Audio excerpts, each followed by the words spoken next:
limits too intimidating. Ringo was the Beatle for girls who lacked ambition. Picking him as your favourite suggested a touch of realism. It went without saying that the others were already taken, but you might just stand an outside chance with the drummer. If someone asked who my favourite was, I always said, "Oh, I like Ringo," remembered Fran Lebowitz, who grew up in New Jersey. I like the personality of Ringo Starr. I still do. He was not, of course, the favourite in my school among the girls. Paul McCartney was far and away the favourite. He was a cute Beatle, so it was probably just a contrarian position to choose Ringo Starr. Helen Shapiro was only 16 but already a major star when the Beatles toured as one of her supporting acts at the start of 1963. Like any other girl, she had her favourite. John was married, but nobody knew about it at the time, so along with a few thousand other girls, I had a crush on him. George was the most serious. He would occasionally talk about what he was going to do when he was rich and try to pick my brains about the financial side of things. I couldn't have been a lot of help. I still wasn't interested in the money. Paul remained the spokesman. Ringo was the quiet one. Pattie Boyd met the four Beatles after being chosen to play one of the schoolgirls in Hard Day's Night.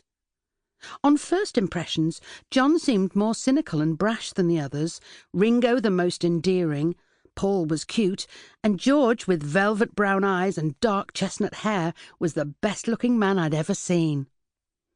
Unlike millions of other fans, Pattie was able to take her choice a stage further. Reader, she married him. There was a Beatle to suit every taste. As a fan, you expressed yourself by picking one over the others. Each personified a different element.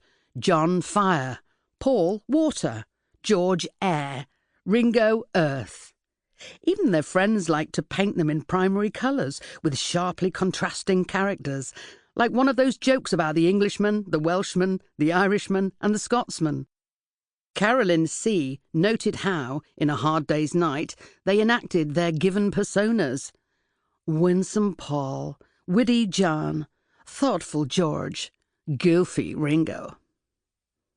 The actor Victor Spinetti once told this story about them.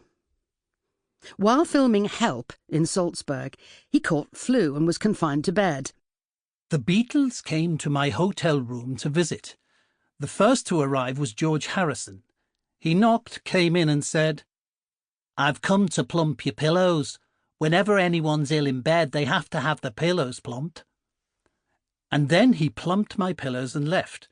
John Lennon came in next and marched up and down, barking, "Sieg Heil, Schweinhund!